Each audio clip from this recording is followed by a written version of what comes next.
I suspect anybody who's ever come across it has always loved it. Is it one that you, like myself and maybe a lot of people, came across in competitive piping days, or had you come across it since then? Yeah, no, you're absolutely right. Yeah, I first would have learned that tune in the pipe band that I grew up in, and we played it as part of a competition set. Yeah, in a much more competition style, dot cut.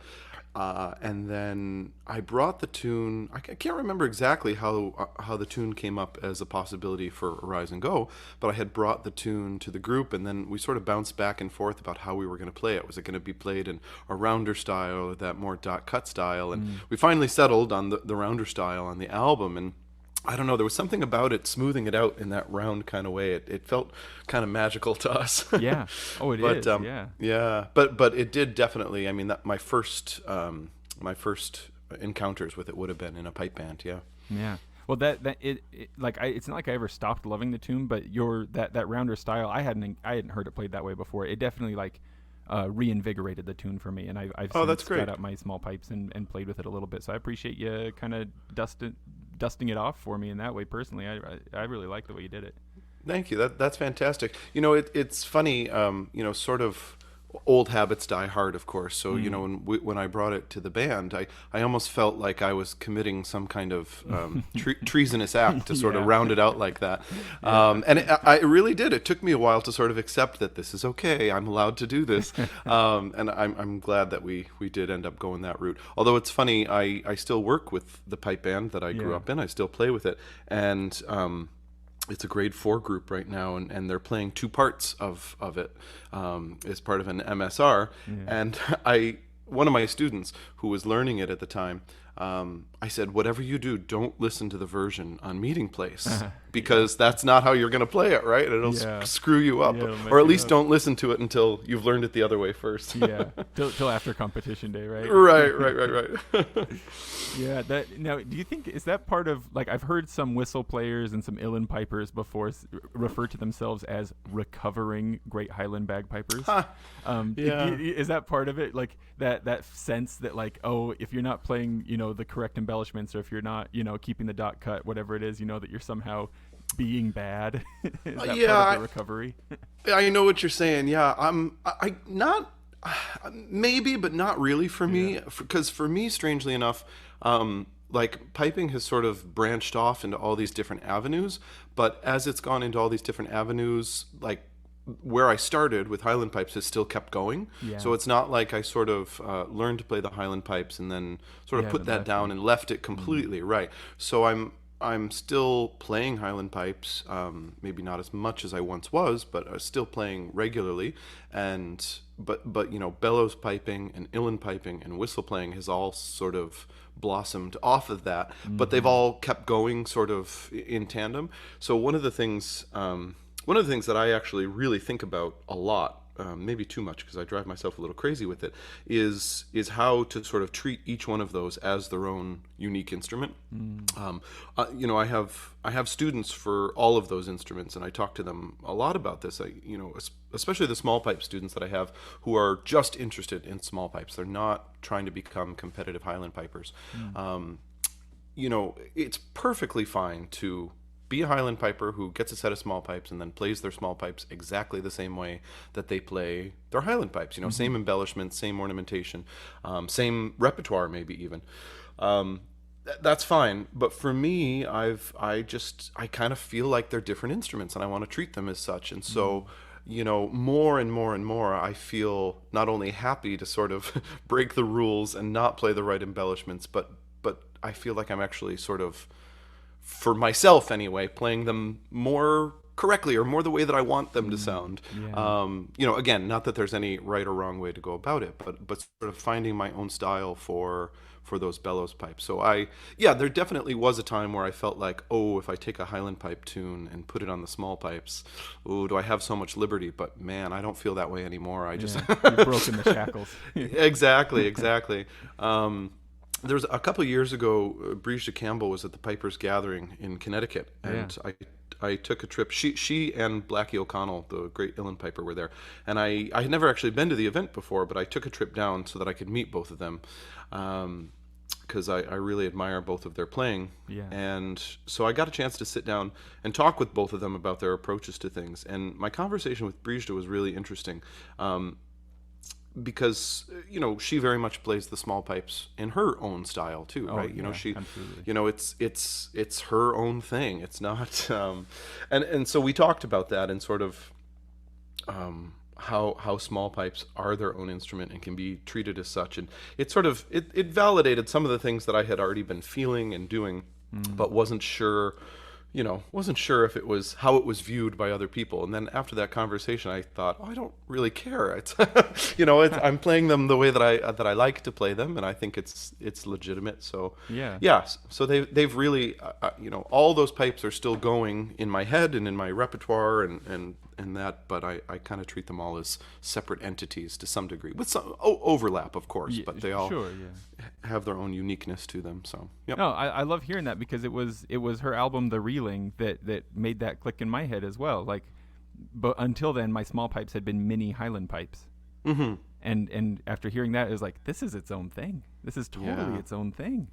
Yeah, right. Right. Yeah, it's interesting. I took a kind of circuitous route myself, because I played Highland pipes for years and grew up in a pipe band and that, and then really kind of got into whistle playing and uilleann pipes before I got serious about playing small pipes. Oh, so rather than sort of like the gradual progression, you kind of jumped to the other end and then came back to the middle in a way. Yeah, I was hopping around a little bit, and so because I had a background in uilleann pipes and whistle playing, I think that also helped me sort of, by the time I got sort of serious about small pipes, sort of helped me incorporate some of those other styles into it. It made it easier for me to sort of get away from just a strict Highland pipe style of playing the small pipes. For so many of us who pick up small pipes, our only point of reference is great Highland bagpipes. Exactly. Yeah. Exactly. Yeah. Yep. Well, maybe would you be willing to dig into that just a little bit more, Michael? I want to know maybe just a little bit of a sort of biopic. Like, you grew up in a pipe band. That's the Mohawk Valley pipe band, right? Yeah, the Mohawk Valley Frasers. Yep. You want to know something? I in the early times of scrolling your YouTube channel, I started to realize that I could almost date your videos in chronological order based on the apparent age of your Mohawk Valley pipe t-shirt. Do you remember the one I'm talking about? It's black with white lettering on it. Yes. Yeah. Oh, that's too funny. But I want to know about, like, kind of where you grew up, how you encountered bagpipes, what got you into that pipe band. Kind of maybe give me some chronology that could maybe walk me up to, kind of up toward this album, maybe. Sure. Yeah. So I started playing pipes, it's been like 25 years now or so. I grew up in Utica, New York, which is it's central New York. It's about an hour east of Syracuse. Syracuse is a reference point most people know in New York, or have a chance of knowing anyway. It's not like my friend Andy from the Las Vegas pipe band would be very annoyed if I, Utica, that's like what, 3 blocks east of Times Square? Yeah, right. Exactly. Yeah, exactly. Yeah. It's many hours from New York City, right? Yeah, gotcha. Yeah, it's kind of smack in the middle of the state, and it's a city, but it's a small city. Great city. I love it. It's still home for me in many ways, even though I don't live there right now. And when I was a kid, I had very little musical interest at all, like in anything. That surprises me. I know, and me too. I think it was kind of there, lingering in the background. I kind of like to sing to myself and that, but I never really had much musical experience when I was a kid. I went to, my school didn't really have much of a music program, and so I just wasn't exposed to a lot of opportunities to get involved in music. So I didn't at least have a conscious interest in music. And then when I was like 10. A family friend, it was actually a friend of my sister's more closely, but she was living in Ireland at the time. He passed away, and so since she was in Ireland living, my parents went to his funeral and took me along because I was 10 years old. And as we were walking up to the church, kind of around the side of this big stone church, I could hear pipes for the first time. And he was a piper himself. His name was Frank Dugan. And I knew he was a piper, and I'd even seen him play the pipes before, but nothing had really clicked for me. And then for whatever reason, as we were walking up to the church that day, as we got closer and closer and closer, I heard this sound, and it just like grabbed me by the throat, or by the heart, I guess. And I was like, that was it from that moment forward. So we got to the front of the church, and there were 4 pipers standing at the door. So Frank, the man who had passed away, he was one of the founding members of the Mohawk Valley Frasers. And standing at the door were 4 other pipers who I would eventually come to play with in the Frasers, and 2 on either side of the door. And just walking through them to get into the church, I was just, totally awestruck. And it literally, it was like getting bit by a bug, and it just never ever went away. Well, what a setting for it! I mean, in Ireland, that big stone church, like yeah. Well, this was actually my sister was living in Ireland. This was in New York. I see. This happened. Yeah, we sort of went I'm gonna stick in with her my in her stead. romanticized vision. Yeah, that's right. Yeah, that's right. I like it. This is how legends are born. Yeah, that's right. So she was living in Ireland, and we kind of went because we were still back home in New York. But so anyway, the 4 guys at the church that day, Jim Clough, Ed Nickerson, Gil Mason, and Carl Sturdivant, were all guys that I would later go on to play with. And Carl Sturdivant ended up being the man who taught me how to play. I spent a little bit of time saying to my parents afterwards, I really want to do this. And it was, I had shown no musical interest at all ever before. So it was kind of like, okay, yeah, that's nice, honey. And it never was taken too terribly seriously. But after, this went on for a long time, I'm talking like at least a year or more, that I was saying, no, I really want to do this. Yeah. My sister ended up moving home from Ireland. And again, she was kind of friends with the folks who were in this scene, so she got me in touch with Carl, the guy who ended up teaching me to play. And kind of really beautifully, the wife of the man who had passed away, Frank Dugan, his wife Pat Dugan, she loaned me his practice chanter, Frank's practice chanter, so that I could learn to start playing. And with the caveat, she said if any of her grandchildren ever wanted to learn, I'd have to give it back. But I'm looking at. Exactly. But she very graciously gave it to me, and I'm looking at that practice chanter right now. Oh, really? It's sitting on the table here. It's what I've played forever. Well, you still never do know. One of her grandkids that's might right. decide to pick it up. I might get a phone call someday. Yeah. So anyway, they got me in touch with Carl. Carl started teaching me lessons. He was just a wonderful, wonderful, generous guy. Taught me really, really well. And then got me involved with the Frasers, with the band. So at that point, I joined the band probably about the age of 12. 12 is when I started really taking lessons. Yeah. And joined the band later that year. And then the band was under the direction of Jim Clough, still is. He was one of the guys that I heard that first day. And Jim has really become a mentor over the past all of the years that I've played in the band. He's a wonderful teacher and piper and great leader, and I've learned a lot from him. He's been one of my probably my biggest influence in terms of my Highland piping, and that's obviously spread out into a lot of my other piping. So sure, yeah. So it sounds like you've managed to like for a lot of, and I don't hold anything against, like for me it's like, man, however you get it, and that's good, but for a lot of us, we end up falling into maybe not the very best instruction in the world when we get started, but it sounds like you managed to fall into a high quality crowd.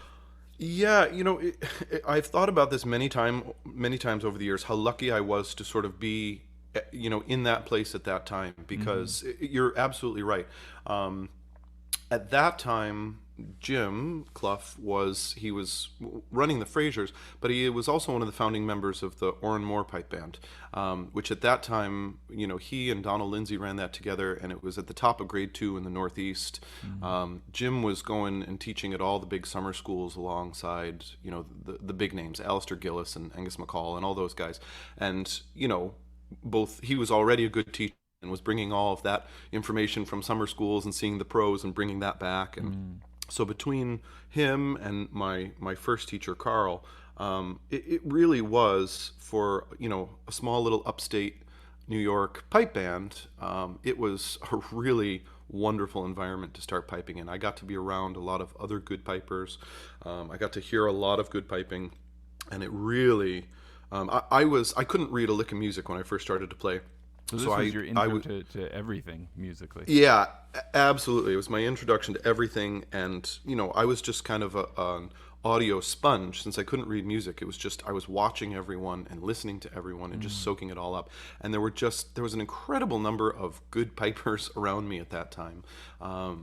And also a handful of other people my age coming up into the pipe band at that time, that's which was a big deal. Which was really wonderful too. Many of them moved away or stopped playing, before I did, but still those first kind of formative years, there was a number of people my own age, and that was really great too. Yeah, I got to learn in a high school program, so I had a lot of friends and peers, and like our local pipe band that I help run now is like, we do have some kids and teenagers in the group, but I and other adults are always kind of just stressed about finding more so that they'll have friends, so that they'll stay, because if it's just them and a bunch of old people, we're not cool. Darn it. We can't keep them around. Yeah, absolutely. No, it's true. It's hard. Our band has gone, the Frasers have gone through lots of iterations over the years. New people, older people, but it's always been a really nice mix. We've been really lucky too. A lot of families have gotten involved, where a child wants to learn, and then a parent says, okay, well, I'll do this too. I can think of one family in our band right now where the son is a great piper, so dad became one of the bass drummers, mom's one of the snare drummers, so it became Beautiful. kind of a family affair, which is really nice too. Yeah. But it's a really great organization that there are very few organizations out there like the Frasers, and I've been incredibly lucky to be a part of them for as long as I have. So. Well, and it's significant too, not to push you ahead too much in the story, but I know from reading your bio that you've got multiple degrees in music performance and instruction and theory, etc. So this is where it starts, Yeah, it really was. I mean, that was the only musical thing that I did for really, the beginning of my musical life. And then it wasn't until I was kind of into high school that it was the organist at my church, who is now one of my dearest friends. His name's Randy Davis.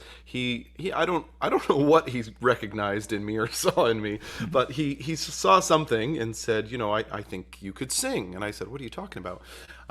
But anyway, he was the one who started to teach me music theory. My high school didn't have much of a music program, so he started to privately teach me music theory, sort of some basic voice lessons, and then hooked me up with a really wonderful voice teacher, a woman by the name of Anita Furman, who really kind of launched me off as a singer. And then that's when, after a couple of years of that, decided, okay, I'm going to go to music school. So I did my undergraduate. I went just as music education to start, but then I added a performance degree while I was there. So I did a double major. Then left, once I was done with undergraduate, got a teaching job, taught elementary school, taught everything from kindergarten to 6th grade, general music and chorus and band, and did all of that. And then I went back to school, for my master's degree. I did a master's in vocal performance. So this was all, more classical stuff. Really the singing was more geared towards, operatic stuff. Oh, I've been trying to find videos of you singing opera so that I could put the audio in here. I haven't been able to find any yet. No, they are probably non-existent. Yeah, that's funny. I mean, that was a huge part of my life, and it really interesting in those years. Like, my piping life and my singing life were really kind of two completely separate things, and weirdly so. Like, I almost felt like they couldn't intermingle. I did my master's degree, and then by the time I finished my master's degree, I for various reasons kind of decided I wasn't sure how much I was gonna keep singing. But I still do, and I still teach singing and that, but it's not quite as active a part of my life. But all of that sort of built in this background in classical music and classical training, and then I started to see, like, I actually could apply that to my piping life. So I'd say some of the beginnings of that. This friend of mine, Randy, he as a church musician, for various events we'd have instrumentalists in that, and we're fortunate to have a really good music program at this church in Utica. So he provided me with opportunities to, write stuff for pipes and orchestra. So I forget what year it was, but the first time I did this, actually this one wasn't at the church, it was with a local choral group. I wrote sort of a suite for pipes and orchestra, arranging some tunes. And it was great. That opened up a whole new door to me in terms of like what I could do with the two sides of my background. Yeah. And so that's great. I've done a handful of stuff for pipes and orchestra. Some writing just for orchestra. Nothing, mind-blowing or terribly complicated, but nice, like stuff that highlights the pipes in another setting. And that's kind of been a bit of a mission of mine, on and off over the years, is to sort of like promote the pipes as as musical instruments, as something that can be in a lot of different settings, not just something you see once a year, in a parade or at a funeral or something like that. So, really kind of trying to promote them as the musical instrument that they are. Yeah, I've got a book here on my shelf. I'm trying to remember.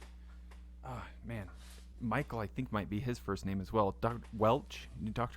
He does. Oh yeah, Matt. I think Matt. I think that's it is. Matt Yes. Welch. Yeah. That sounds right. I can only see his last name on the spine of the book. Yeah. But he's I've been excited by listening to him talk about similar things, about having having worked with people like Philip Glass and stuff like that. And trying to like kind of get bagpipes into sort of other scenes other than just parades. Yep. Absolutely. It's interesting to me, Michael, though, that you, I feel like maybe this is an incorrect perception that I have. So maybe I'm totally wrong about this, but I feel like if you come across a person who has advanced degrees in music and also plays the bagpipes, it's probably the music theory, the piano, the organ, the orchestra classes, etc., that come first, and then they pick up bagpipes as a curiosity at some point along their journey. Rather than it being bagpipes as sort of like a foundation or starting point. So maybe I'm wrong about that impression, but I feel like this isn't, like in a similar way that it's interesting that you took the route of going from Highland pipes over to whistle and uilleann pipes and then back to small pipes. It feels like you've taken a path less traveled in this musical journey of yours. Yeah, perhaps. I don't know. I do know people who have gone the same route that I did, had pipes first and then got more involved in music. But I know people who have done the opposite too. I think for myself, I'm thankful that I went the route that I did. Pipes being as much as pipes are a musical instrument, and we want to promote them as being a musical instrument right up there with any other instrument, they do have their oddities and their quirks too. For sure, yeah. And so I think, I don't know, I got involved in piping sort of with no preconceived notions. I just took it for what it was and was taught and accepted that. Whereas I think for myself, if I had sort of come into it with a classical musician's eye and then tried to pick it up, you bring with that all these other I don't know, perceptions of what music is or how things are supposed to go. So, even just styles, like, the style of music we play on the pipes can be so different from a lot of classical music. Confusing sometimes, Right, exactly. Or at least, I think a lot of classically trained musicians might look at pipe music, a march or a jig or something on the page and say, oh, it looks simple, and in many ways, many tunes are sort of have a simpleness about them, but getting the style correct. Yeah, where's that swing coming from? That's not on the paper. Exactly right. Yeah, playing it so that it actually sounds like it ought to be played is another thing too that you can't just get off of the page. And I think sometimes musicians who come to pipes, not always, but it can sometimes be a barrier, or there can be an extra hurdle that you need to get over if you're sort of a classically trained musician coming to pipes after that, because just the style is just so different, or even learning the style of the embellishments. I've known a lot of folks who have learned pipes either as often as adults, and they played another instrument back in the day, in school, in a band or something like that. And, even something as simple as the idea of grace notes, when a flute player sees grace notes, they come well before the beat, Yeah. Whereas in piping, not so much. They're sort of defining our beat for us. So it's a different style. So I'm kind of thankful that I learned pipes first and sort of had that style, in my gut from the get-go. Yeah, it is interesting to think about how, like, because just so many more people doing work in sort of like the rest of music. I guess if you were going to have to come to something where bagpipes maybe require more of a feel it out kind of approach, and there's a lot of educational materials available for bagpipes, of course, but there's even more of a wealth of education available for classical styles of Western music. Sure. And so I guess maybe this I can see what you mean. To have bagpipes kind of in your gut, kind of in a natural way, maybe makes the sort of somewhat cerebral approach to learning other stuff. Maybe that's more. Yeah, absolutely. And there's so much of piping that, like, you can't, there's more resources out there than ever before, and that's fantastic. Yeah. But I have as an example, a student that I started with recently. Before he started taking lessons, he started, kind of looking stuff up online and seeing, like, can I go this alone? And after just a couple of lessons, he was like, oh, when he heard somebody, it was, I forget what embellishment, but he was learning some embellishment, like a D throw or something like that. And, the fact that I can read this, how to do this on the page, and I understand it somewhat, but then to hear how it's actually supposed to go really changes, how it works. So there's just an element of, you kind of have to live it and experience it in piping. And that's why too, I was kind of, in some ways, thankful that I couldn't even read music when I started to play the pipes. I just had to soak it all in. I listened to every recording I could get my hands on. I watched the other pipers around me, and it just really seeped into my being. That's interesting too. There's kind of this, we kind of hold on to this idea of the tradition of bagpipes. What is it? Cantrock, the style of learning pre-written music, Right, and, right. You kind of got to experience the sort of progression of music learning that we still remember within piping within your own life. You got to learn by ear first. Yeah. I mean, I really, in many ways, I was very, very thankful for that. There definitely did become a point where there was somewhat of a hindrance, where I wished I could have read music. Sure. It would have helped with certain things. I would have avoided some mistakes too. There were certain things that I was just trying to figure out, how did they do that, by ear, and I did it wrong, and then had to correct myself. But in general, I'm very thankful. I mean, obviously I went on to music school. I learned to read music in that, but still today, I'm much happier to learn a tune, unless it's something I have to play in a competitive setting where I've got to, play it a certain way. If it's just a tune I'm learning, or if it's a tune I'm going to play with, with a rise and go or something like that, I'd much rather hear it and learn it by ear than see the notes on the page. Yeah. Oh, that's beautiful. It makes sense. And speaking of which, let's stick some more music in here. Sure. I want to play a little bit of maybe a good chunk of track 3, which is Waltzes and Reels. Is that what you called it? No, you call it Waltzes and Reels. That's right. Okay.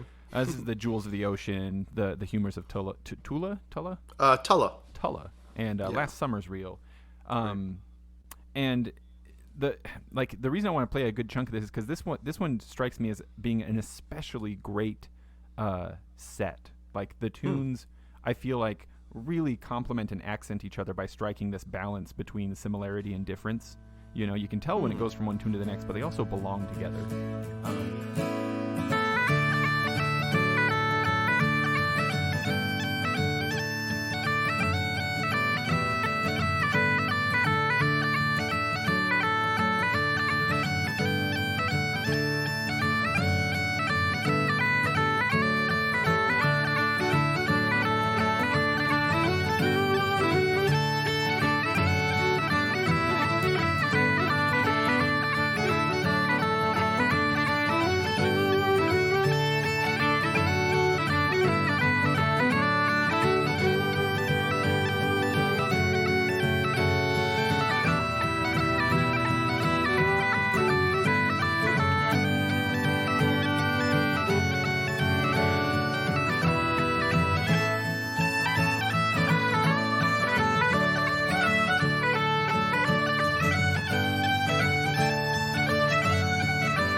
have you organized competition sets for your pipe band? Did you organize this set? Kind of maybe what's been your you did tell me a little bit about organizing stuff with orchestra. Is that I don't know. Talk to me about that. Yeah, I love doing that. Yes, I've done it for both. In the pipe band for the last 10 years or so, I've been running one of the competition sections. So, sort of a lot of the musical arrangements sort of fall to me. But at the same time, in the pipe band setting, I rarely ever do them totally alone. I'll usually kind of sketch things out and say, these are the tunes that I think will work. Sometimes I've got an idea how they're going to go together, right off the get-go. Sometimes I say, I know these are going to go together, but something needs to be, massaged a little bit to make them work together. So I've been really thankful to have ears and minds that I trust in the band to bounce ideas off of. And almost always in the Frasers, it's been a bit of a group effort. Jim Clough, who I mentioned, and another friend of mine, Jason Madison, who played in the band for a number of years. I'll almost always say, hey, here's what I'm thinking of for the new music. Here's how I think it'll go together. What are your thoughts? And I really value it because sometimes I'll think something's a real winner, and they'll just kind of say, no, you're gonna have to rethink that, or they'll think of a possible problem or a better tune that I hadn't thought of before, or a different way to do it. So I really love putting together new music, and like I say, I probably do the bulk of it, but I really like to get the feedback from other people. And I think the best stuff that I've ever put together in the pipe band has been a result of it sort of going through the review process with other people. And it's very much the same in Arise and Go too. There are a handful of sets that either my bandmates, the fiddler is my wife, Ellie, and our friend Tim is the guitar player. And there have been occasions where either she or Tim or I have said, I've got this idea for a set, here are the tunes. And, it's basically just been, we've run with it, and it's been unchanged from there. That has happened. Perfect out the gate. Yeah, I mean, that has happened before. With little tweaks and things, but for the most part, it's kind of ready to go from the beginning. But I think it's kind of the same thing where our best sets have been where one of us brings sort of the core concept. And it's interesting. In Arise and Go, we sort of, I love the collaborative process with the two of them because we're all very different, both personality-wise and musical background-wise, and in a lot of different ways.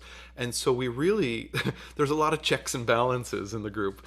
So we really bring different perspectives and ideas. And so sometimes, like I say, it's somebody's come with a core idea and maybe there's some tweaks or one tune gets changed or something. Sometimes you couldn't do this in every group, I suppose, but with us, it really works well. Sometimes we just start with an idea for sort of a vibe or a feeling, or, if it depends. Like, are we thinking of planning something for a performance, or are we thinking of planning something for an album, or both?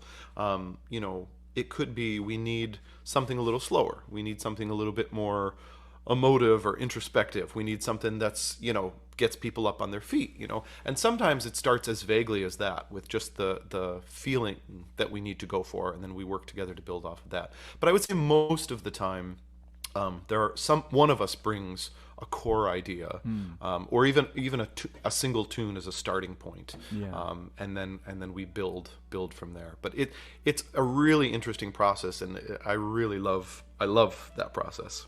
So that makes me think of track 6. I think it's called on the album Slides and Polkas. Oh yeah. Yep. Because, and maybe this is an exception to the rule, but maybe this is an example of it. There's a transition in this set. Happens about 1:45. I think that it's going from is it Cuz Teehans? Cuz Teehans, yeah. from Cuz Teehans number 2 into Merton O'Connor's. Yeah. I think that's where the transition is happening. I could be getting the exact tunes wrong. Maybe it's the transition. No, I think you're right. You're right. After. This transition, I could listen to this all day. This is I don't want to make you feel uncomfortable with praise, but this is maybe this is definitely my favorite transition between tunes I've ever heard. It's so cool because it changes. It doesn't just change from tunes. It also changes, like, is it tempo or is it meter? I'm not exactly sure what's happening there, but there's something changing also that it's just so cool. Yeah, it changes meter there because the slides are all in 12/8, and then the polkas that come after are in 2/4. But there's still like a consistent there's a consistent beat there, but the meter changes over there.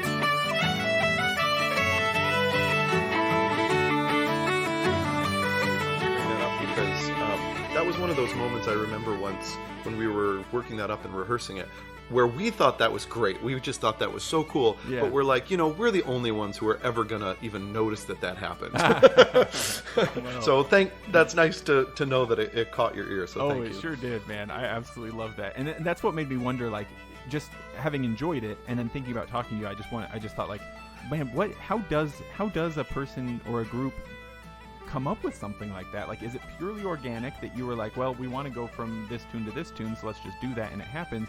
Or is this like a careful and precise procedure where you sit down with the score of music in front of you and you go, okay, when we transition, from to the new meter, we've got to make sure we place what was previous. The one in the 4 needs to go on the one in the 3 or something. Like how scientific versus feeling it is the process. Right. It's somewhere probably in between those two because well, I will say both Ellie and Tim also have really strong backgrounds in classical music. Ellie, when she was growing up, she played classical violin and piano, and also made her living for many years as a trombone teacher. Teacher, really? Yeah, she's done it all. And now, mind you, she's a botanist now, so she didn't, that's her main job now. But yeah, she's done it all. And Tim also did a lot of classical violin. He went to Ithaca College, where I happened to actually do my master's, so we didn't overlap. But anyway, we all have kind of this background in more formalized music, but also we're playing traditional music sort of from a very early age too. Yeah. So it allows us, I think, to sort of have a certain vocabulary when we need to get into the nitty-gritty, but we never have we almost never ever have music in front of us. I mean, if we're stuck for a tune idea and we pull tune books off the shelf and look for some ideas, then maybe we'd have music in front of us, but that rarely happens. And certainly when we're arranging things, it's all through talking through it. It's not we're never writing anything down.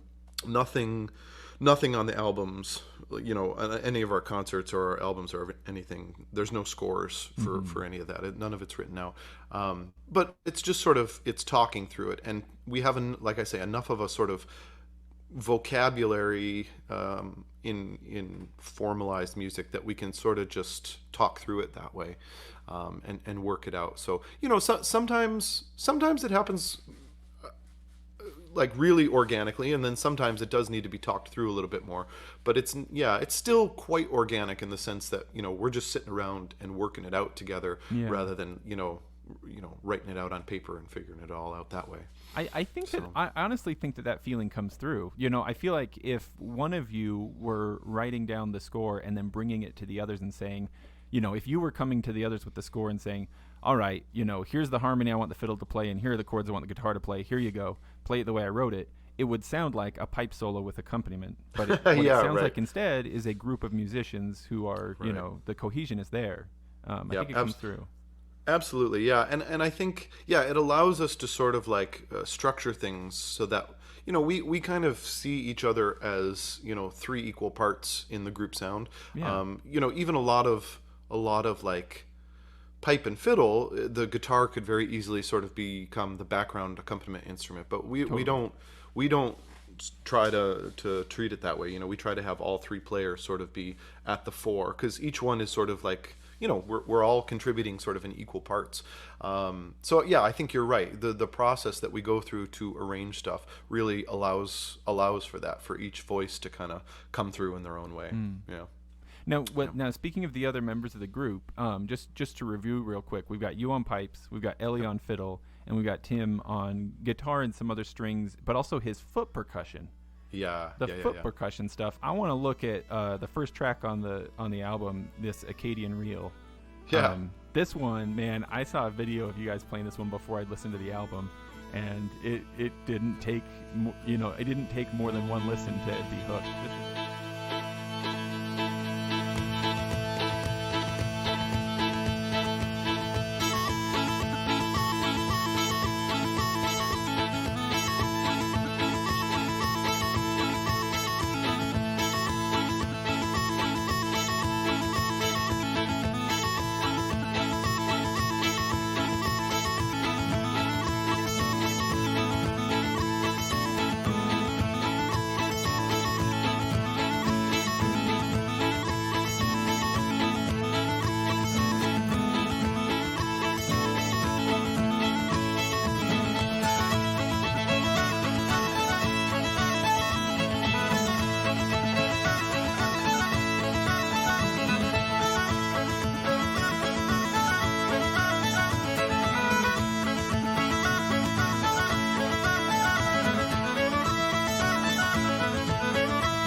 Suggestion, but like this is the only pipe tune I've ever heard that I definitely thought like I could imagine this echoing from the open door of like a Zydeco club in New Orleans. Yeah. Is it? I'm not familiar with the tune. Otherwise, is this an original or did... No? This is a tune from Prince Edward Island.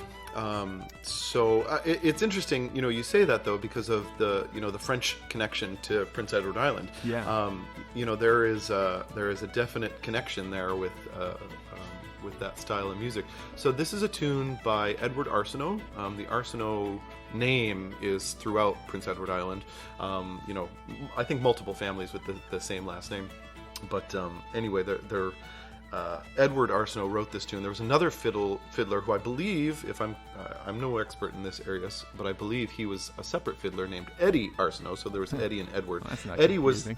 Eddie Arsenault it's like really... Donald Lindsay's who play bagpipes, right? Yeah, right, exactly. Eddie Arsenault is kind of one of the legendary fiddle guys from up there. And there's a recording of him playing this tune by Edward Arsenault, the Acadian Reel. That really Ellie had it. It's like home recordings, it's even called like Acadian Kitchen Party or something like that. I don't know, but it's recordings made in people's homes, and this is one of the tracks on there where she learned it. Like when she was a kid, she learned it off of that, and then when we started playing together, she brought this tune to us. I think she brought it to me first and said, "What do you think of this? Would this work on the pipes?" Because that often is one of the first steps. If one of them is bringing a tune, they say, "How does this go on the pipes?" Yeah. So that there is somewhat of a filtering process there sometimes. Yeah. But anyway, I was like, "Oh, this is ideal. This is perfect."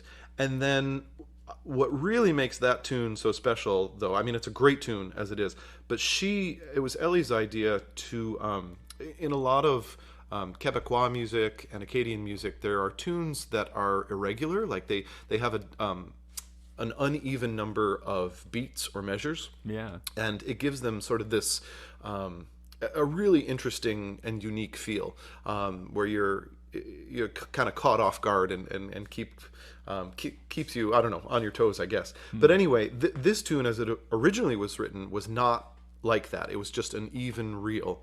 But she had the idea to drop a beat at, I'd have to think about this, I think at the end of the first part. So it has this little bit of a hiccup in the middle that you don't normally hear if you find other recordings of the Acadian reel. And for me, that like just sealed the deal. It just made it that much more like awesome and interesting. Yeah. And that idea was all her. But so I know that you'd mentioned that you're working on a tune book. Yeah. I'm not putting any pressure on you, of course, but I'm curious, is your rendition of Acadian Reel in the tune book? I think it's going to be. Yeah, I think it's going to be. The tune book, if it ever gets finished, will have not like every tune Arise and Go's ever played in it, but certainly some of the more trad tunes that maybe are less common to be heard on the pipes. Yeah. So I do have a handful of them in there, and I do have a setting of the Acadian Reel to go in. It's it's one of those tunes. I have to look though. I have a couple of tunes I still have to fact check its date on. I think technically it might still be under copyright. So that's one. I mean, if if trad musicians say that their tunes are copyrighted, I don't know. Yeah. So I'll look into the legalities of it before I go. But yeah, there'll be a handful of hey, of if tunes it's like still that. under copyright, then volume 4 of Michael Roddy's tunes, down the road. Whenever There you go. Whenever it expires, then we'll get it then. Yep, that's right. That's it. You got it. or if you drop enough more beats out of it, then it becomes a new tune. Yeah, totally different tune, right? Yeah, that's right. That's funny. Yeah. Well, let me pull you over for just a minute to talk about equipment, if you would. Sure. I've got. Let's see here. I've got off your website. I've got this thing here. Michael plays Hamish and Finn Moore border pipes. Nate Banton small pipes.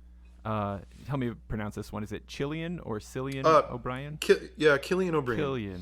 Okay. Yep. They make your Uilleann pipes.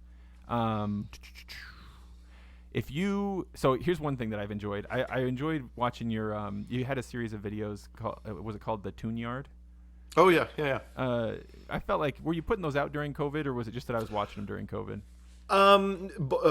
It came out during COVID. I say during COVID. That's like for so long now, right? Like anything you've done in like the last decade, it's been during COVID. So. Yeah, exactly right. Yeah, exactly. Yeah, we had recorded a bunch of those. So we were living in Ithaca, New York. That's where we met Tim. Ithaca, New York is a really cool town, and we lived there. That's where I met Ellie, actually. We lived there for several years, and we moved to Canada during the pandemic. Ellie's Canadian. And those videos were in our backyard in Ithaca, and that was the last time Ellie and Tim and I played together in person. Before we moved. I didn't know some of your other videos have been split screen with Yep, exactly. Yeah, so we moved, and then the border between the U.S. and Canada was closed. So for a long time, we weren't able to see each other. So that was actually the last time we played together. And most of those videos, or at least some of them, were originally part of a virtual concert that we had done for the Maine. It's an organization called the Maine Celtic Celebration. We were supposed to, as part of a tour in 2020, we were supposed to play there up in Maine, and then it got canceled because of COVID. So we recorded a concert for them in our backyard. Yeah. And then we recorded some extra material as well, and it's a combination of those that we sort of turned into that series to release them one by one. There was one of them. So I've been bouncing my youngest baby to sleep to those videos for a few months now, at least. Oh, that's awesome. Maybe longer. So I've watched them all many times. And there's one, I wish I could remember now which one it was, or if I'd taken a note which one it was, where you transition to border pipes, I think. I think you were coming off of small pipes. Probably yeah. Not Uilleann pipes. And you scoot the chair back. Yes. And then you're about to sit down, you stop, and you look at the other two, and you scoot back even further. Yes. Which yes. is delightful for any piper, knowing the volume difference, right, between small pipes and border pipes. But I'm curious, between all the pipes that you play, the sets specifically that you have, but also the styles that you play. If you had to pick, let's call it a desert island set of pipes, you could only have one set. What kind would they be? Who would be the maker? What would be the setup? Wow, that is Unless this puts you in an awkward position, if you don't want some makers to think, hey, why didn't he pick my pipes? You can just tell me what kind if you prefer.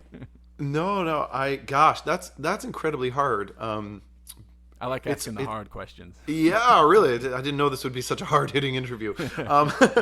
It's really hard, especially because I'm so fortunate to play the instruments that I do play, and I really spent a lot of time trying to get the instruments that I play. So I have had very specific sounds in mind of what I liked and what I wanted for my pipes. And obviously, with as you can't just sort of call up the store and get the exact type of pipes that you want. You either exactly you're either on a waiting list for a long time, or you have to wait for secondhand instruments to come up for sale. So the instruments that I play regularly, my uilleann pipes, my border pipes and small pipes, they were sort of hard-fought battles to get them in some sense. I kind of worked for them. Nate Banton made my small pipes years ago. That was the only one of these instruments that was actually specifically made for me. The others were secondhand instruments that I picked up along the way, and sort of had other instruments and sold those instruments in order to buy the instrument I really wanted. So all three of them, all three of those sets are kind of near and dear to me.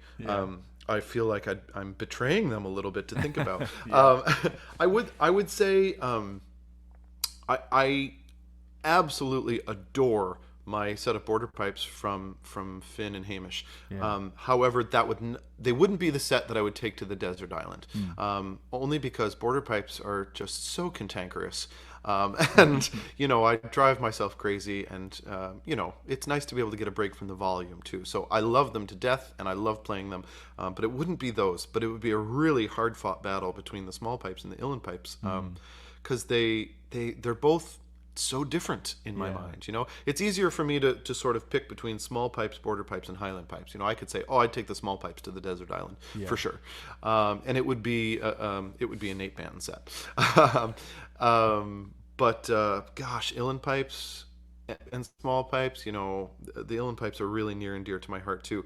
I have this chanter that I play is by Cillian O'Brien, and I love the sound of his pipes. The rest of my set is by another maker, and so I think if I could wave my magic chanter wand, whatever, and just magically have a full set by Cillian O'Brien of uilleann pipes, I think that's what would go to the desert island with me for sure. That would tip it ahead, huh? Yeah, that would put it over the top, I think. Now, similar question, a little bit different. Having played on these different sort of chanter systems, on which layout are your fingers most comfortable? Like, on which of these could you play most freely for the longest, or where can you improvise most freely? Wow, that's a really interesting question. My initial reaction is it depends on the day. Sure. There are some days where I feel like I've never even picked up some of these instruments before. I think probably I'd feel most free and most in command on either the small pipes or the border pipes.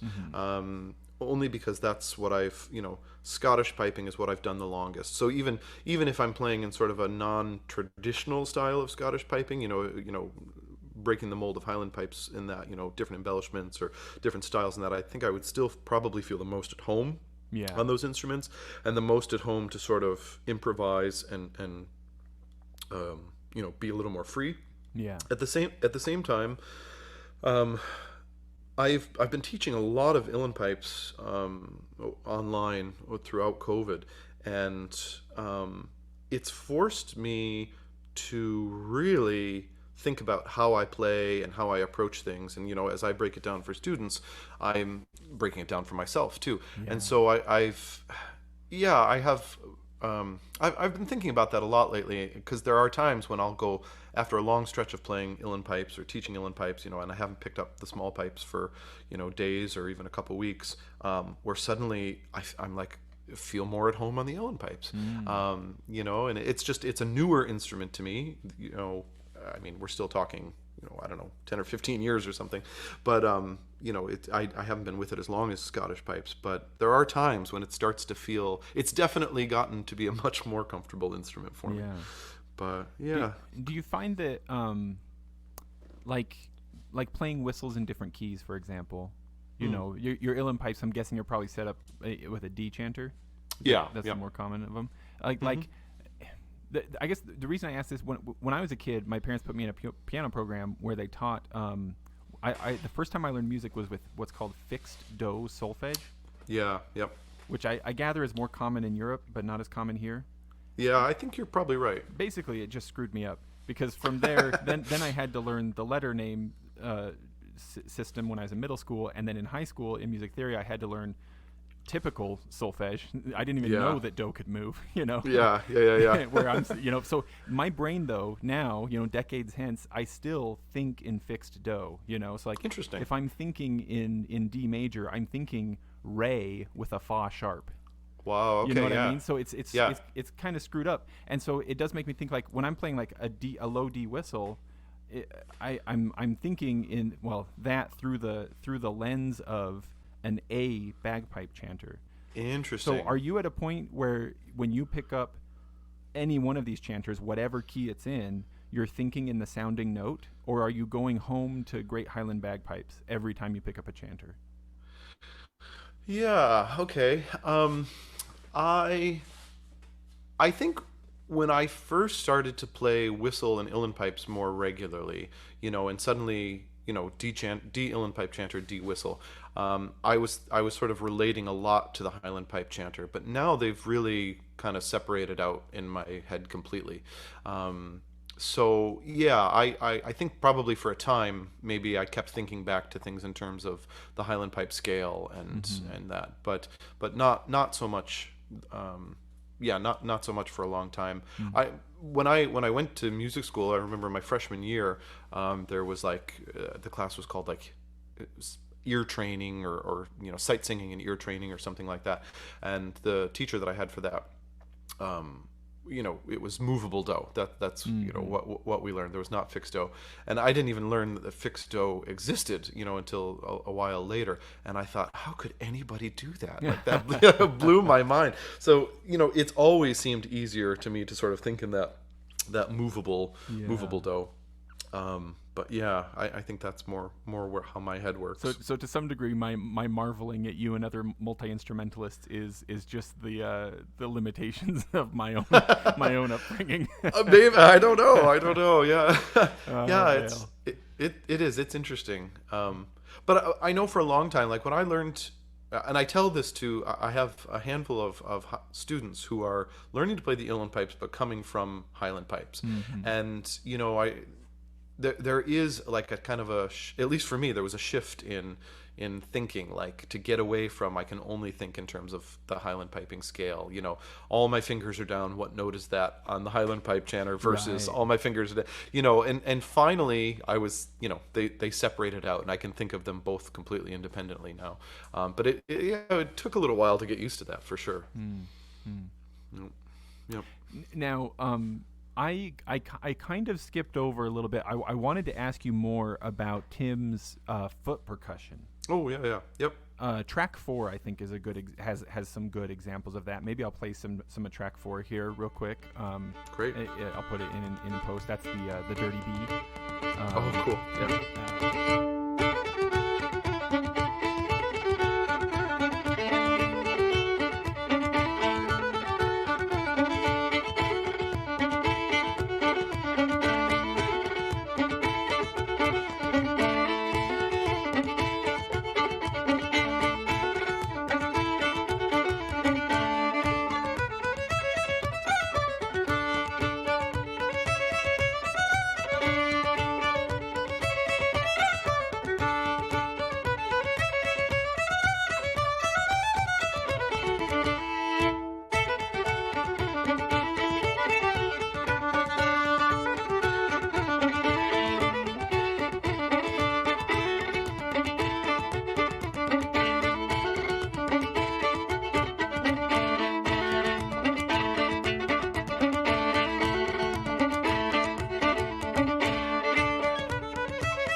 feel like I've seen something similar or heard something similar from sort of like Appalachian music before. Never in a seated position, usually a guy dancing around, but what can you tell me about this? To what degree is this Tim's invention, and to what degree is he playing out of a tradition? Yeah, well, it's definitely rooted in tradition. Where he's drawing from, and how it relates probably most closely to the music we play in Arise and Go, is coming from like a Quebecois tradition. In Quebecois music, it's very common for usually a fiddler to sort of be accompanying themselves with foot percussion while they play the fiddle. And there's some great videos out there of, you can find fiddlers doing this, and it's just amazing to watch, this sort of self-accompaniment with the foot style. So Tim had learned this. Tim is also a brilliant fiddler. Plays, Tim is one of those incredible people who, he'd say he's an Irish fiddler. He had studied classical music, but he plays Irish music. But he plays every style and plays it really, really well. He does a lot of New England fiddle music, contradance music, Irish music, but can just as easily bounce into other styles as well. He's like one of these guys who he's a whole iceberg. And it's like, well, which chunk of me does Arise and Go need? Here you go. Yeah. I'll give you just exactly what you need, Yep, exactly. He's a really wonderful he's a wonderful musician in general. He's a wonderful musician to collaborate with in that sense too. He really is. Ellie and I have both said when Ellie and I started to play together, we thought we wanted somebody to play with, and we thought, well, how about Tim? We knew Tim from playing in sessions around Ithaca. We didn't know him super well. Ellie knew him a little better than I did, actually. But we thought, Tim won't want to play with us. Tim's too good. He doesn't want to play with us. Yeah. And then we asked him. He wouldn't descend to our level. I know, right? But he agreed, and he makes us better because he's such a good musician. But anyway, the foot percussion side of it comes out of this fiddle tradition. Normally it would be the fiddler in Quebecois music, but he knew how to do it, and that addition in as the guitar player just works equally as well. So that's really where it's coming from for him. I love the sound. I mean, any part of the music makes you want to dance, and any kind of percussion is percussion, but maybe there's something about it being actually with feet that just like really drives the desire to dance. It's really fun to listen to. Fun to watch absolutely. too. I'll have links in the show notes to YouTube videos and stuff. I'd highly recommend anybody taking a look at your YouTube channel because it's a lot of fun to watch too. Oh, that's great. Thank you very much. It is. It's a really unique element to add in, and it really fills out the sound. We never wanted, we play festivals and, some larger stages in that, but we never wanted to be a band who's, got a big drum set backing us up or something like that. It's just not the style that we're going for.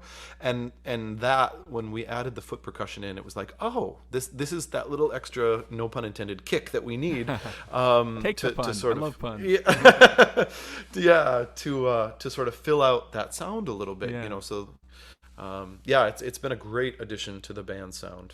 Absolutely. I have this wonderful picture we recorded the Meeting Place album in Dimension Sound Studio in Boston, in Jamaica Plains, I think it is. And Keith Murphy, I don't know if you're familiar with him, but he is a wonderful musician, a wonderful singer, wonderful guitar player, great all-around folk musician, backs up some of the best in the business, but also is one of the best in the business himself. And he was the producer for our album, and he was a wonderful, wonderful help to us. And Keith also knows how to and does foot percussion in his own music. And so when one of the tracks we were recording, normally Tim plays and does the foot percussion at the same time. But, for the album, you can isolate things, and it just makes everybody's life a little bit easier. So rather than make him worry about doing the guitar and the foot percussion at the same time, there was, I think, one of the tracks, I can't remember what, we recorded all the music, and then he added the foot percussion after so that he could just focus on being really steady and really, So I have this great photo of looking out into the recording studio. I was up in the booth, and it's just Tim for like 5 minutes in the recording area with his eyes closed and his feet going. And our producer, Keith, who is also this incredible foot percussionist, sitting there, kind of in the thinker's pose with his eyes closed, listening to him through headphones. And it was just 5 minutes of this zen, clap, clippy, clap, clippy, clap, clippy, clap, clippy, clap. And, just both of them listening so intensely to this. But it was really kind of neat. Almost like the feet are a third party there, and the two of them are just considering what the feet are doing, huh? Absolutely. Yeah, absolutely. Oh, that's awesome. Yeah, I just Googled Keith Murphy. I heard his Bound for Canaan album. Oh yeah, great album. Yeah. He's a wonderful, wonderful musician. Yep. Oh, that's really cool. You got to work with him. That must be awesome. Yeah. Now you brought up a thing here that I was curious about when you said that you and Ellie were thinking about who to bring in, and I feel like maybe Ellie to some degree is trapped anyway, right? Because you're married, and so she has to play with a piper, Like, I guess, yeah. Maybe that's not fair though, right? Like basically, I brought this up to my own wife before, like as I was listening to your music, I was like, man, because she'd said to me something like, wouldn't you have so much fun playing with a group like this? Now, Michael, I would never be able to play the way that you play. But she's like, wouldn't this be so much fun? I'm like, yeah, sure it would, but I don't know how a bagpiper convinces other musicians to play with them. Right. How does that happen? I mean, that's not just a rhetorical question. How'd you do it, man? That's funny. Well, I guess Ellie and I were just destined to be, because from the get-go when I met her, she said she wanted to marry a bagpiper. She loved bagpipes, and I don't know. You found her. The legend said there was one out there. You found her. I know. Sorry, everybody else. I got the only one. I guess Ellie grew up in the Canadian Maritimes, and it must be that influence or something. But she loves the pipes, and for whatever reason, she saw that as a pretty strong attribute for me. So yeah, good for you, huh? So I got really lucky in that regard. Awesome. I still remember sort of early on in our dating days, we were together and we were cooking dinner, and she said, let's put some music on, and I don't know what I pulled up, but it was bagpipes. It was just straight up bagpipes, and it was early on enough that she knew I was really into this, but I remember her turning and looking to me and just saying, "Oh, you're really into this." And I was like, yeah, I am. So I mean, little by little, she and I started to play together. But for both of us, it was really a learning curve. I mean, she'd never really played with a piper before. So she had to get used to playing with me. I played in a very different style from her.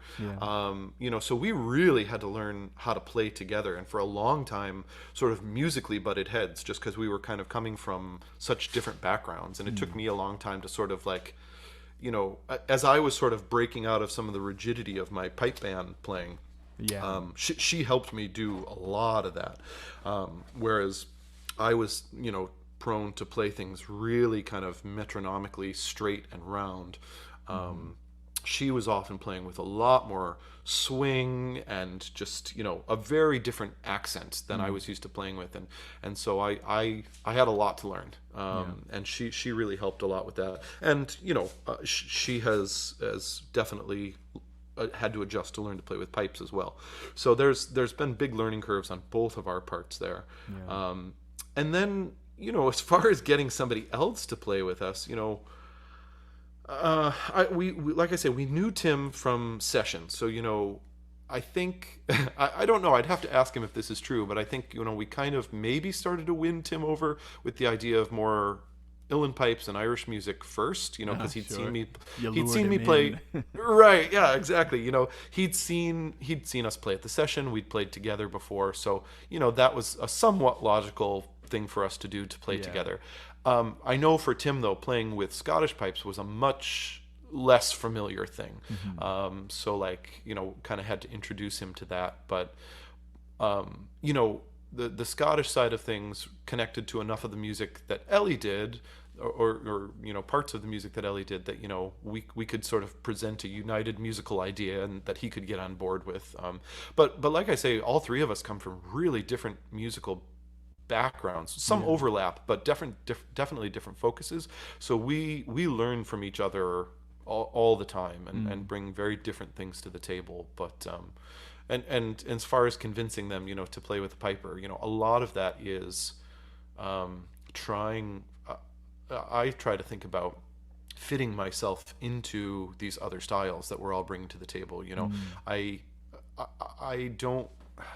It's sort of like, you know, you go to another country and you at least try to show enough respect to have some basic phrases to, like, you know, to be able to say thank you in their language, to, you know, have some basic conversation down, not just sort of go in, you know, doing things your own way. I sort of feel like that to some degree with the music too. It's sort of like, okay, Scottish and Irish pipes definitely have sort of their way of doing things that's comfortable, but like you can learn to sort of fit into these music from other traditions in a way that's a little bit more respectful of those traditions, rather than, you know, it doesn't really, I'm not trying to knock it if anybody does this, but it doesn't really appeal to me to like hear a tune from another culture or tradition or that played, you know, with Scottish ornaments on a tune. Sure, like yeah. I think it's really cool to fit it onto your Scottish instrument. I think that's fantastic.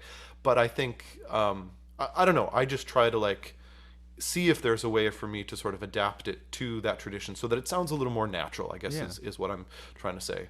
No, that totally makes sense. And I love the analogy of like I'm just imagining like the Great Highland bagpipes being like the musical equivalent of the obnoxious American abroad. Just yeah, like, right. This is how I do things, and you must comply. From everything Exactly. from non-standard tuning to how loud I am. Just match me. You got it. Yeah, exactly. I've been guilty of that myself. You know, going into like going to play with a choir or something, and be like, well, sorry, just sing louder and come, don't quite sing B flat, yeah, right. Exactly. Well, and I think early on for me, that was one of the draws to like being able to be, have some ability in different types of pipes so that you had things to suit different occasions. I think that really appealed to me, because I'm not, at least I don't think that I'm kind of like a walk into the room and say, hey, look at me, everybody kind of person. Like I like to blend in. And I kind of feel that way about the pipes too. I mean, that I realize how crazy that sounds to say, I play the bagpipes, but I just want to blend in. Right. But having different pipes, gives different options. And like I was saying earlier, I kind of feel like each one of those pipes is sort of suited to more stuff. One of the things, to just go back to that tune book that I've been working on forever, one of the things that I found really hard about that is, and I was kind of writing this as part of the preface, is I play these different instruments and I play music from different styles on these different instruments. But when you start committing things to paper, it's like, who's your audience? Who are you writing for? Yeah. And I realized like I wasn't writing for just one audience, and some of these tunes fit better on one instrument than another, and the way I would ornament it for one instrument is different than how I would ornament it for another. And some of the tunes in the book, I really don't think I would like the way they sounded on the Highland pipes, but I love the way they sound on the small pipes. And ultimately I realized like all I can do is sort of put a version of it out into the world and let people make their own decisions. I can't micromanage what instruments people play music on. I can just expose them to music that I like to play. Yeah. If Krishna were driving your chariot, then they would turn to you and say, look, you have a right to the tune book you put into the world, but you don't have a right to how people play your music. Right, exactly. Yeah, exactly. Yeah, because it's, I realized I kind of like was hemming and hawing over this kind of stuff forever. And then I realized like, well, I don't even necessarily want people to play it exactly like I've written it here. I want them to put their own spin on it. I'm just offering suggestions here. But yeah, it's interesting. Yeah. That is interesting. And whenever you do come up with that tune book, I'm going to make sure to announce it on the social media platforms where this show is. And I'll certainly be after a copy myself. Thank you. I don't want to let you go yet unless you have to. Do you have to? No. Okay, I'm fine. I'm okay. Thanks. I didn't want it to seem like I was bringing it to a close. I'm just saying, like, we're not going to forget about that tune book, dagnabbit. Oh, so. Okay. Thank you. I know you're getting busy with like some. You've got. I never know how to pronounce it. I have a T-shirt that says the name of the Vermont Pipers Gathering on it. I have two T-shirts, but I still don't know how to say it. Càirdeas. Càirdeas. All right, then. Yeah, You're going to be Càirdeas, teaching yep. at Càirdeas here shortly. I saw that Yeah, announcement come out. end of July. Yep. I'm going to be, I think it's the last week in July. I don't have my calendar in front of me, but I think, yeah, I'm really looking forward to that. I've never been before, but I'm going to be there. They've got myself and Tim Cummings and Gary West from Scotland are going to be teaching there. So, and it's like a Monday to Friday camp. So you're there for the week and sharing tunes and that. I'm really looking forward to that. I was supposed to go last year, but things weren't opened up enough. I believe they might have had an event, but I was in Canada at that point. They did an online thing, and that was part of the silver okay. lining of COVID for me. I've never been able to go to Vermont for it. I've just watched from afar, but I was able to join in for the online thing that time. It was fun. Oh, that's great. Yeah. I wasn't able to go because the border was still closed down. Yeah. What is Vermont but southern Canada anyway? I know, right? Yeah, southern Nova Scotia. So. That's right. Yeah, absolutely. It was a really strange time actually, because I'm a U.S. citizen, but I could have gone to the U.S., but I was here on a visitor status at the time, and we came up here because Ellie was pregnant. We were expecting a baby, which also connects to why the tune book isn't done yet. That's a valid reason. So anyway, it was just a wacky time, so I didn't get down to it last year, but I'm really, really, really glad that I'll be able to go this year. So I'm doing that at the end of July, and then I'll also be teaching at the Pipers Gathering in Connecticut in August. So, yep. Awesome. So you're busy with a lot of stuff, and so whenever the tune book does come, I'll be keeping an eye out for it. Yeah, thank you. I had this goal that it would be done by the time I went to these schools to teach. I don't know if that's going to be a reality or not. Of course, it would be great to have it available when you're there. It would be really handy. Yeah, it would be really handy. But to be honest, like the musical side of it is completely done. It's more that's the side I know how to work through the problems with, but it's the layout and the printing and all that stuff. Yeah. So that's. I don't doubt you have it under control, Michael. So I'm not saying you should or anything, but I know that Tim Cummings, man, he has put out some beautiful books, and he has his own little publishing group. That's how he does it. He has indeed. In fact, very early on, I think last summer when I was just starting to think about the actual putting it all together phase, I wrote to him. Tim's a wonderful guy, and I just asked him a couple of questions about, how the heck do I get started going about this? But yeah, he's a great source of information and a great source of music. Yeah. Now, I want to drag you into another track if that's okay. Yeah, great. Track 10, The Braze. This one, man, no offense to Sir Aaron Shaw of the Wicked Tinkers, one of my earliest and most beloved influences in bagpiping, still one of my favorite pipers in the world. Cool. They did. He played. What's the track? It's the one. It's the one that I couldn't pronounce. Sir. Somebody's Fancy. Doctor. No. Sir. Oh, Dr. McKinnis Fancy. Yeah, Dr. McKinnis Fancy. That's right. Yep. They did that on their Hammered album. Okay. So I was familiar with it from that. So no offense to Aaron Shaw, he plays it beautifully. But hearing you play it, man, those burls early on, those runs later on in the set as well, getting away from the tune. The finger work, Michael. Again, I don't want to make you feel uncomfortable from praise here, but the cleanliness of the fingers throughout this album, but like it feels like it really shines on this track. Maybe because it's maybe the real pipes help it to really like kind of pop, But thank you. This is some clean finger work. I'm gonna play some of that right here.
as we come out of it, I'm curious. Like, well, one thing I'm curious about is, do you find that the border pipes chanter, maybe because of finger spacing, is it conducive to quick, clean finger work?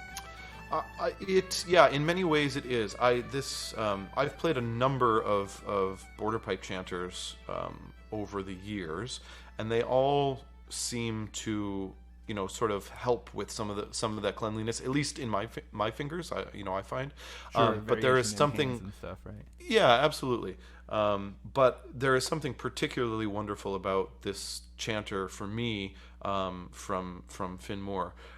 It really, even though border pipes themselves can be kind of cantankerous and the tuning of them and that, it's a real joy to play, because I feel like I have to work hardly at all to get really nice clean sounds to come out. It really it's a joy to play. You're absolutely right. Well, and that's not to say it's the equipment, not the player. Like you got nice clean fingers and fast moving fingers throughout the album, of course, but man, it sure seemed to especially pop in this set here. Oh, thank you. Yeah, thank you. That's a fun set to play. That set was for a long time was the closer to many of our concerts too. That totally makes sense. That's a strong finish. And the energy of sort of a closing set was definitely kind of in my mind when we recorded it. So yeah. Do you have and not to put you on the spot, if you don't, I can cut out the question entirely. But being an instructor, do you have any, like, you're talking to pipers right now, right? So there's some existing sort of like common vocabulary and stuff like that. Do you have any of the sort of like low hanging fruit? Here's a quick tip, a life hack, if you will, for cleaner fingers. Oof. Or faster fingers. Yeah. Well, often it's interesting because those two things often go hand in hand, right? Yeah. Like I find that your fingers aren't going to go quicker until they're playing cleaner. So like if you find yourself kind of stumbling over whatever it is, a certain passage of notes, a certain embellishment, whatever it may be.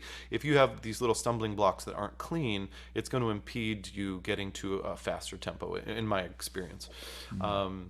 So, gosh, in terms of getting it cleaner, then how do you do it? Well, don't be afraid to slow down, and don't be afraid. I tell a lot of my students, there's always these passages that you got to woodshed, and you have to just slow it down and go through them and get it cleaner. And it seems like that's slowing the process down, but ultimately it's speeding it up, because if you just keep saying, "Oh, I screwed that up," and let me try it again, and just blast through it, it's not going to get any better. I've done that, and you just sort of cross your fingers and hope that it happens, but you never really get it solid. So it's sort of recognizing. I think you have to just have a critical ear on your own playing all the time, and recognize those little spots where you say, "Oh, that's a little fuzzy," or "That's not. I'm stumbling on myself there. Something ain't right." And cleaning those little spots up, and then it seems to lead to, clean playing seems to permeate throughout, and so clean playing leads to clean playing, which leads to freer playing, which leads to potentially faster playing. So yeah, I think that's. Yeah, and it's really easy to get, when you're playing by yourself. It's really easy to get heavy with your own playing. So I have found when I met Ellie, before Ellie moved to Ithaca, where I met her, she'd been living in Montreal, and she was playing at sessions in Montreal where the average tempo was somewhere between blazing and out of sight. So she will tell you that I slowed her down. But she also made me get a lot faster. So playing with music that is light and getting accustomed to it. If you just hear something fast and you say, "I'm going to play fast too," you tend to get just kind of heavy. You sort of clench the chanter and say, "Here we go. I'm going to get it." It's like, the kid in the backyard who says, "I'm going to hit a home run this time." So he swings even harder and misses it completely, right? You have to sort of be free and relaxed in order to play faster.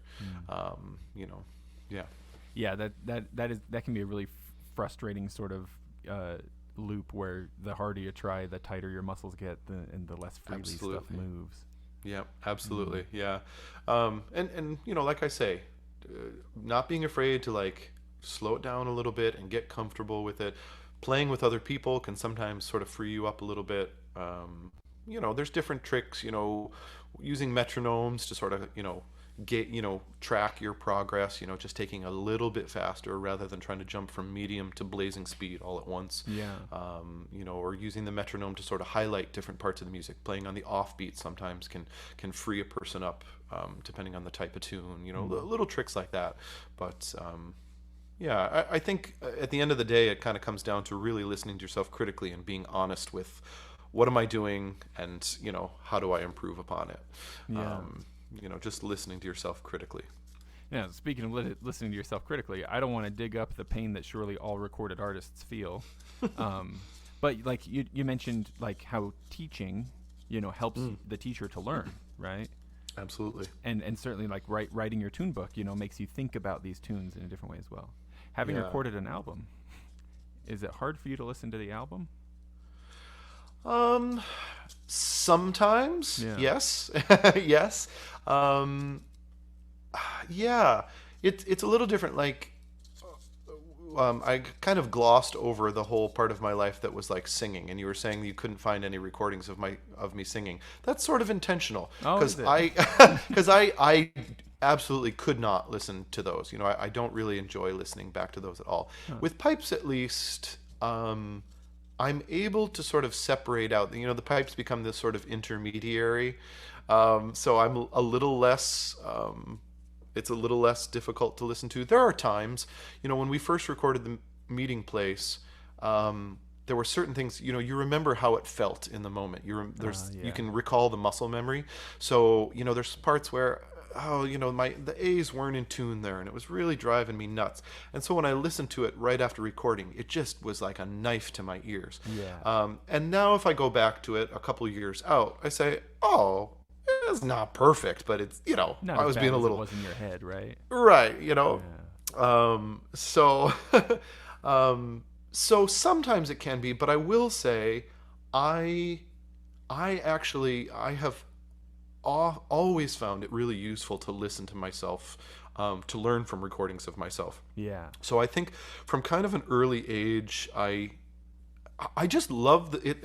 I hope it doesn't come across as like a narcissistic kind of thing, but like I love listening to pipes, and so I loved listening even to my own pipes. Yeah, no, that makes sense. Yeah. Even when I was younger, but I realized like really early on that I could learn a lot. Like I was catching a lot of things listening to recordings of myself that I wasn't hearing in the moment. So I think I got kind of comfortable listening to myself early on and assessing what I was doing and learning from that. So yeah, there are times when it's can be tough to listen to. But for the most part, I try to treat it as a learning experience. Yeah. Well, I'm glad to know that, partly just because I've enjoyed this album it's been on rotation so many times for me. I'd love to think that you and Elliot and Tim are all able to enjoy it yourselves too. You ought to be proud of it. It's really excellent. It's funny, like I think we recorded it, and then we were playing a lot of the music on it in concerts and on tours and stuff like that. So, we didn't go back and listen to the album itself for a very long time. But it was just probably in the last 6 months. Actually, I know what it was. We were in Nova Scotia actually a few weeks ago. We're actually going to be moving there. And we were driving around in my sister-in-law's car, and she very kindly had put the album in the CD player. Oh, I see. Yeah, so, we hadn't listened to it in forever. So it was on, but we were driving around not really paying attention to it, and we kind of got quiet for a little while, and we could hear the music. And Ellie said, this is okay. This isn't bad. So I think with something like that, with an album, I don't necessarily consciously go back and listen to that stuff.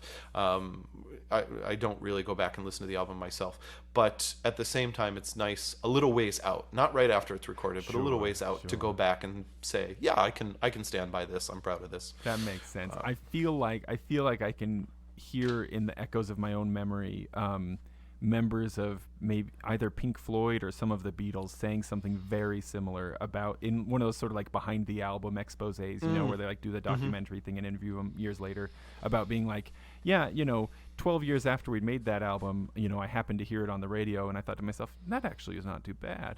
Yeah. Absolutely. Yeah. I think there's definitely an element though of like you record it and then you just got to let it go. Yeah. Like, when will it ever be perfect enough in the moment, right? Yeah. And too, the more I record, the more I worry about, the more I record, the less I worry about it being perfect too, So it's there's a nice sort of letting go process that you learn in that too.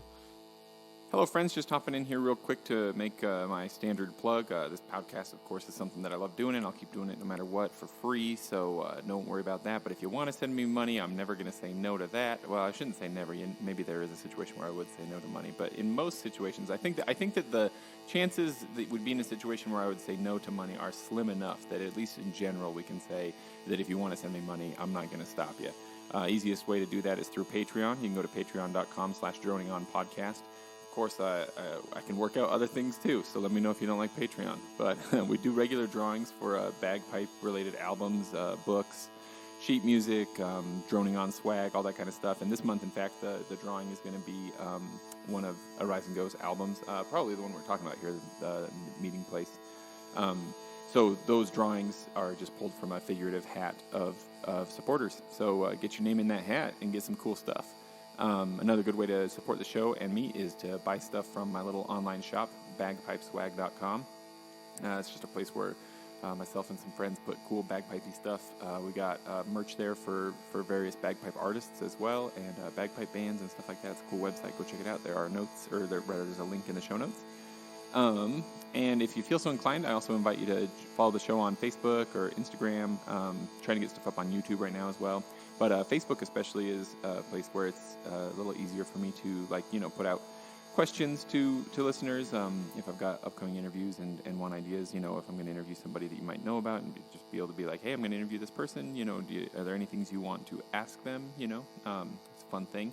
And I'm still hopeful that at some point we'll do some kind of virtual book club. I think that could be a lot of fun.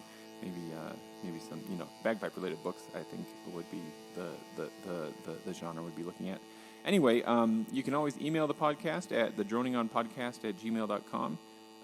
There are a bunch of links to all this stuff in the show notes. Also, there are links to all the stuff that Michael and I have been talking about in this interview. I'd highly recommend checking out their YouTube channel. Of course, hop over to Bandcamp or onto their website and get a copy of their album if you haven't yet. It's an excellent album. There's not a single track on there that you won't enjoy, I'm quite sure. The samples that we have in here are by no means the whole thing. And it's real good. So hop on over there and support that band and get some of their awesome music. And back to the interview. Thanks very much. Have a great day. Bye-bye. Now, would I be digging in too much to ask you about the name of the group? Where did Arise and Go come from? Oh yeah. So we started to play together, and kind of had this chemistry right away, and really loved playing together. It took a while to kind of find our group sound, but we loved playing together right off the bat. So forming the band part of it was easy. But the hardest part was coming up with a name. Name, it sounds so dumb, but everything was either we were trying to sound too serious or it was too cheesy or whatever. And actually it was my sister, Laura, who suggested this band name. And we pulled it from the opening line of Yeats's Lake Isle of Innisfree. The poem, The Lake Isle of Innisfree. I don't know it, but I'm gonna Google it right now. Yeah, it's a beautiful poem. You should look it up. The opening line is, I will arise and go now and go to Innisfree. And we actually, at a lot of our live shows, we will do this where Ellie and Tim do this beautiful air, and I sort of, to give a background about the band, I recite the poem over the top of the air. And we don't, we do it at some of our more intimate, smaller shows, not the big stage shows and that. But yeah, that's where it came from, at the suggestion of my sister, and for whatever reason, it clicked. The poem is full of this really beautiful imagery, and for whatever reason, it seemed to work for us. Yeah. What about the logo or typeface? Was there a lot of thought behind that, or was it just pretty, so you stuck with it? That is also my sister's doing. My sister Laura, she has done all of our sort of artwork needs throughout the existence of the band. So we have an EP that we recorded first back in, I forget what year, like a 4-track EP. Yeah. And the front of that has a big sort of watercolor logo of Arise and Go, and she did that. And then when we were going to do the album, we knew there was going to be photographs on the album. But, we sort of needed a logo. We needed our name. And she did that as well. So she's really does beautiful artwork, a lot of, beautiful Celtic knotwork, other stuff too. Yeah. Beautiful watercolors. But anyway, we tasked her with coming up with a logo for us. And she came up with a couple versions that she liked. And we loved them all. And we ended up just settling on that one. Yeah. But yeah, that was all original artwork from her. Well, I tip my hat to her. I maybe get a little too excited about that kind of thing, but I think it's lovely, and I feel like it's evocative of the name itself. I mean, the Go feels like it's pointing me on my way, and the Arise has that kind of like flowy thing, so it's like the whole thing is moving itself, It's like you were there in the room with us when we were talking about this. Yeah, no, you're absolutely right. I think those were some of the exact things that we sort of said and talked about as we were kind of brainstorming what it should look like and what she came up with. So yeah, that's great. I'm glad it reads that way. Well, and I will have links to all this stuff down below, but just for anybody who's been listening, when you're looking for the group, I will note that typing out Arise ANDGO takes a little bit longer. If you put Arise &Go, you'll find them faster. That seems to bring up results more quickly. For whatever reason, like when we came up with that name, like we were just so firm that the ampersand was so much cooler. We wanted that, but it does lead to difficulty in finding us sometimes. Just a little bit. I mean, you can find it either way. I just found that it was a more direct route to use the ampersand to find them directly. Excellent. Now, I think maybe if it works for you, we'll go out on track 5. Okay. But before we did that, I did want to also ask you, I noticed while sort of digging around the internet that you played a solo with the Chieftains. Oh, yeah. What was that like? I mean, I saw you standing next to a legend, Yeah. What was that like? It was, I know this is going to sound like really cheesy and like what, just kind of trite, but it was one of the greatest nights of my life. It was great. Because Michael, you and I are part of the same tribe in this, and so are all the listeners. So none of us thinks that's cheesy. We are all surely tearing up right now, just imagining the experience. Yeah, it was, so I grew up. My sister Laura, who I was saying did the artwork for Rise and Go. She's a little bit older than I am, and she was really into Irish music long before I was, and so I was exposed to so much good music because of her. And she, even though she is not a musician herself, I owe a lot of my musical life to her and her influence. And anyway, as part of that, the Chieftains were just this massive part of my soundtrack of my growing up and my whole life. So anyway, they had this really special place in my heart, and then as I learned to play the uilleann pipes and got more and more into Irish music, it was like I had this another complete rediscovering of them, and just on a whole new level, and they just incredible importance to me. So it was when I was in graduate school, so it was probably around 2013, somewhere in there. The Chieftains were doing their 50th anniversary tour, and the tour was one of the stops on the tour was gonna be in Utica, in my hometown.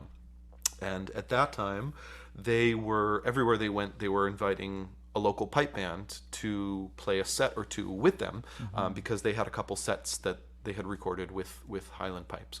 So they would call on the local pipe band to sort of do that. So our band got contacted to do that. I remember sitting in the graduate student lounge in graduate school, and I got the email from my friend Jim, who runs the Frasers, saying that they'd gotten this call, is anybody interested?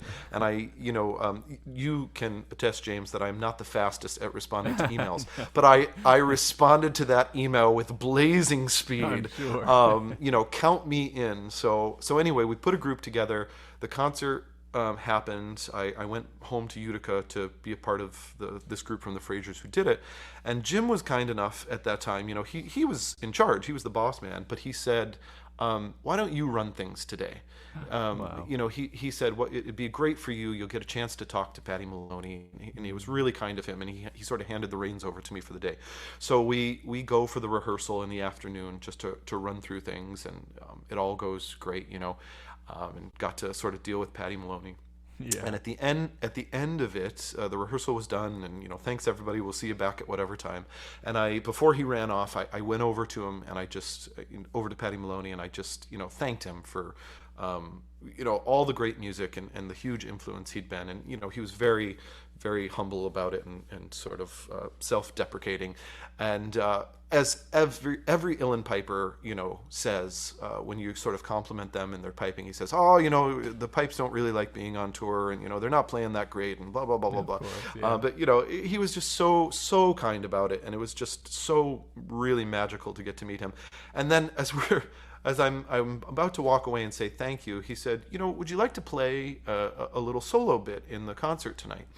And I almost needed a change of pants. Yeah. And to be honest, at that time, I was in graduate school. I really was not playing the pipes with any regularity. At peak performance, really. Yeah, I hadn't probably touched them in longer than I'd care to admit. So I was not only nervous for the opportunity, but like, what am I gonna do? Yeah. But I said yes, and then went off. Break in a reed. Yeah, right.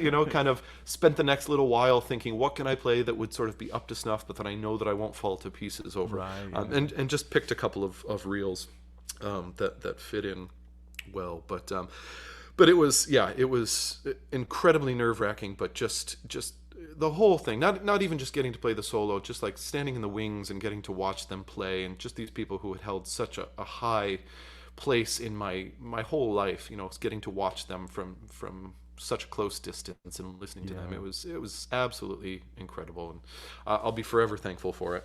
No, it sounds amazing. That's really cool. Yep.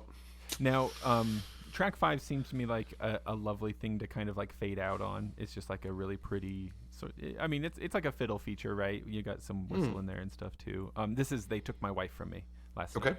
Yep. It's an evocative title. If there's not anything to say about it, no sweat. We can glide out. But is there any story behind this tune? The tune itself we found it anyway, in the Patrick McDonald collection, which is an old collection of tunes from the Highlands. My buddy Jeremy mentions that collection now and again on his Bagpipes and History podcast. Absolutely, yeah, exactly. So we had found it in there, and it's marked as a strathspey in that, so you can imagine that immediately gives you an idea of a certain tempo and style. But I think Ellie was the one actually who found that and said, I think this would work really well as a slow tune. And so that's kind of how we approached it. In terms of the title, I don't know too much about it, any story or history of it. I will say, though, there's Angus Grant is a kind of a legendary Scottish fiddler, and he has a collection of tunes, traditional tunes in that, his settings of them. And he has it in that book as well. And he very much takes it as, since it's a strathspey, it's meant to be played kind of up-tempo. And he takes the approach that they took my wife from me last night, and so there was a party afterwards, because it was, it was kind of up-tempo and kind of a lively tune. Yeah. Whereas we took the complete opposite approach to it, as, that it was not a good thing, that he was not happy to see her go. But interesting, though, to think about how a tune can be interpreted so completely opposite. And be played in different ways, but yeah. Well, it works. It's lovely. I like the way you did it. I'll have to look up the party version. Yeah, exactly.